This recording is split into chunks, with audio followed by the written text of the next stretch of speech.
Man, what's good, Fight World? It's still Mills checking back in with y'all, man. And man, I hate how big my fucking forehead is, man. This is, golly, I got a big fucking forehead. But I wanted to. I seen some brothers, man. It's I forgot to shout them out in my video that I did as far as YouTubers that I look to for insight, man. And these brothers called Boxing Bros. My niggas out of Boston. I think all of them is from Boston. I know one of them is. I think the main dude is from Boston, but I think all of them maybe. But they all had that East Coast finagle that they talk with. They all got that East Coast, that northeastern accent, man. So I really look to them brothers, man. Shout out to them brothers, man. Like I fucks with them hard body, but they just last week after the Wallin fight, I think everybody was kind of high on Wallin. And it was kind of a hot topic to talk about, man. But they asked if Otto Wallin can compete with the top 10 heavyweights in the division. And they brung down the top 10 heavyweights that they've been, that whether or not they think that he can compete with them or not. And I feel like he can. I feel like he can compete with all of them. And I think he proved that with Tyson Fury. I mean. Wallin is nice, man. I mean, I know they were saying Alexander Usyk is they say he's a lot more polished because one thing that they noted was his lack of punching power, his lack of snapping and shots, which is you can't disregard that in the heavyweight division. If you don't have fucking TNT in your gloves, you have to have something that that can offset the bigger dudes that do. And I think that he does. I mean, I know they were saying, with him and Usyk, they were saying that Usyk could beat him because Usyk is a lot more polished.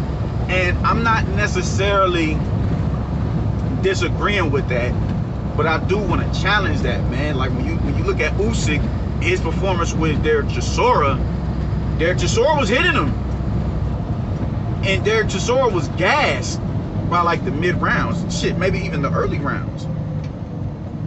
It did. Like one thing I noticed from Usyk doesn't get active early on, man. Wallin came out the gate launching that left hand down the pipe on fucking Dominic Brazil, and it was there all night. Now he did gas out, but even with him gassing out, he didn't gas out to the point where he was tired, where it slightly hindered his work rate. His work rate did slightly drop off, and he did hang on the rope a little too long. But I think when he would get caught, it was snapping back into reality. Like I'm not trying. I mean, we can talk all the shit we want to talk about Brazil. That nigga can punch. That nigga, he's the same height as Wilder, and he's bigger than Wilder. You're not trying to get hit by no Dominic Brazil. I don't give a fuck what niggas is talking about. He was not no nigga you trying to get hit by. And Wallin felt that, even as as the fight progressed on. And Dominic Brazil was just, physically fatigued and mentally fatigued. I mean, he was still landing. And I mean, and the shots he was landing was like, oh shit, I'm glad I didn't catch this in the early rounds. He he caught him with a few uppercuts early on. Not early on, but late. And it woke Wallin up. So he got back on his bicycle. When he would get on the road, he always had an escape plan off the rope. Motherfucker looked like Houdini off the rope. He looked like Houdini. He was like, and he was really good head movement, man. Really good, getting low and bending at the waist to roll up under the hooks. He looked really good. He was nice in there. So I do think he can compete with all that. And like I said, man, I don't think that we should, if you're gonna say Usyk, I think people are still hung up off of Usyk, what he did as a cruiserweight, which I am too. That dude was, a remarkable fighter, man. Is a remarkable fighter, but I don't think we should just be like, oh, well, Usyk is more polished and yada yada yada. Otto Wallin damn near stopped the number 1 or number 2 or 1A or 1B heavyweight in the division. Damn near stopped him. If that's anybody else, that fight is over.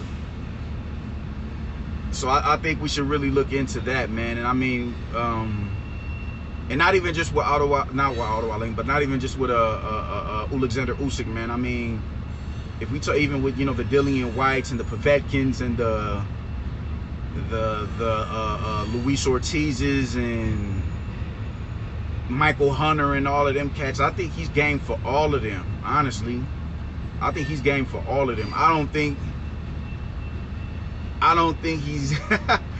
Hey, you know, y'all gonna call me. You know, y'all gonna say what y'all want to say. Y'all gonna have y'all shit to say about this, but I don't think he got in. I don't think he got shit for Anthony Joshua, because I just think what Joshua is just, it's too much size and it's too much skill to match that size. You dig what I'm saying? Joshua's different in this, you know what I'm saying, in this era of heavyweights, man. Joshua is different. Joshua is different.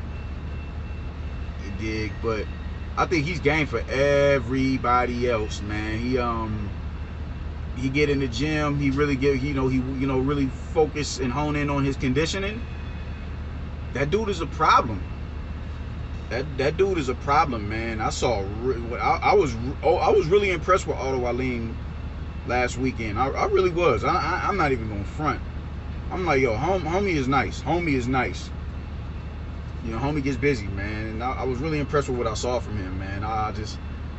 You don't see a lot of heavyweights, you know, fleet-footed like that.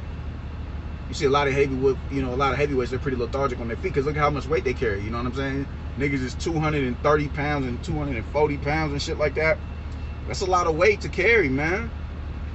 So for somebody to be that fleet-footed, you gotta show them love. You know what I'm saying? You gotta be like, you gotta give it up. Like, bro, that's what's up. And what I saw from him last weekend was really like, yo, I think he's a problem for anybody, man. I would like to see him against the Usyk, like I said before, and Luis Ortiz. I would like to see him against Ortiz. I think Ortiz would be the, I think that should be his breakout, the fight to break him into the top 10. Because I don't think Ortiz can do nothing with him, personally. I think he's a little too fast on his feet for Ortiz. So I would love to see that fight. I think that's a fight that's a really entertaining fight. That's a really entertaining fight. And I want to see Ortiz with a live dog. I mean, I think people have been gassing Ortiz since it's Deontay Wilder who beat him. Who knocked him out. He's gotten this reputation as a boogeyman of the division, and I just don't think that he's ever been that. I don't see how somebody who's never been a world champion could be the boogeyman of a division. I just wholeheartedly disagree with that, man. I think people are dragging that shit because Deontay Wilder was the one who, knocked him on his ass twice. So I do think he's most definitely formidable, though. But I would be lying if I said he wasn't. I had Ortiz winning that first fight with him and Wilder, and I mean, shit, he did. Nah, he didn't. But he was beating the shit out of Deontay Wilder, man, and he gassed and Wilder, capitalized on him. So, conditioning comes with the sport. But I would like to see him get in there with Otto Wallin, man, and let Otto Wallin do what he do, and that be his break into the top 10 in the division. That's just me personally, though, man. But yeah, I was really impressed with Otto Wallin, man. I was really impressed with dude. He really impressed me. Real good movement. Real good timing with his left hand that left straight down the pipe. You dig? IQ, didn't stay on the rope too long, even when, fighting a much slower fighter. Got off the rope quick. Got off the rope. Can't stay here too long. So I fucks with Otto Wallin, man. I think it's time that we put some respect on dude's name, because dude is proving his worth. He's proving his worth in the division, man. I think he did with Tyson Fury, but I think we got so caught up in the fact that was a cherry pick. That, oh man, I think he just had a good showing. He didn't want to get beat up too bad, so he performed to the best of his capabilities, and he got him the result that it got him. Good brother, he got the result that it got him. as opposed to him just really being good. You know what I'm saying? Dude is nice, man. So that's how I feel about it, man. I would like to know what y'all think. It was one dude who replied to one of my videos and said, you know, pretty much what I said. If I'm a trainer, I keep my fighter away from Otto Wallin because he's low risk, high risk, low reward, and I agree with that. I agree with that, man. I don't think you're not just gonna. He's not no dude that's just gonna go in there and lay down, and you're not just gonna run over him, unless you Anthony Joshua.